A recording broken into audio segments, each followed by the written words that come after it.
This. There is a difference between a pipe and a bucket. So let me continue my spiritual gift and say, you get a small pipe and you get a good-sized pipe and a small bucket, put them next to each other on their side. Both are cylindrical in shape, elongated. They look relatively similar. You turn them on end, and the bucket has a bottom, the pipe doesn't.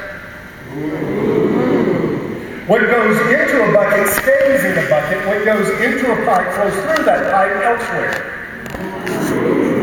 You guys are just lying through your teeth.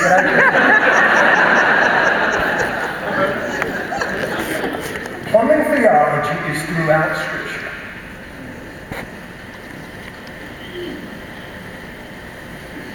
What goes into a bucket stays in a bucket. When I was in college and shortly after I was pastoring a little church down southwest of Chicago, and I cleaned my kitchen once a year, whether it needed it or not. I was a single man, you guys understand that.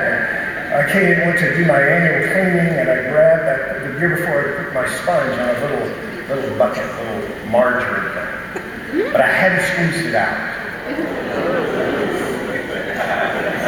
Picked it up and I broke the protective casing, and an aroma filled the kitchen. Because what goes into a bucket doesn't just stay in the bucket with no consequences. It stays in the bucket and gets rotten, it gets putrid, it gets anything but pleasant. And it's a very, very dangerous thing when a bunch of Christians who are buckets, by the way, we're all predominantly, one time or another, a pipe or a bucket. I don't know if you know, but I've been in a few churches, you probably know what it's like as well, where it's just a bunch of buckets clanging into each other and spilling their stagnant water into each other's bucket. And the Scriptures say, no. What comes into our lives leaves us and goes elsewhere. Psalm 50 says, God, be gracious to us and bless us, so that we can go over and have a little holy huddle over here and talk about how wonderful we are and how terrible everybody else is. No.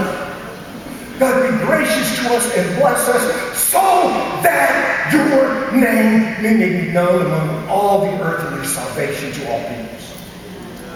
God's grace comes into my life. It's meant to be given away.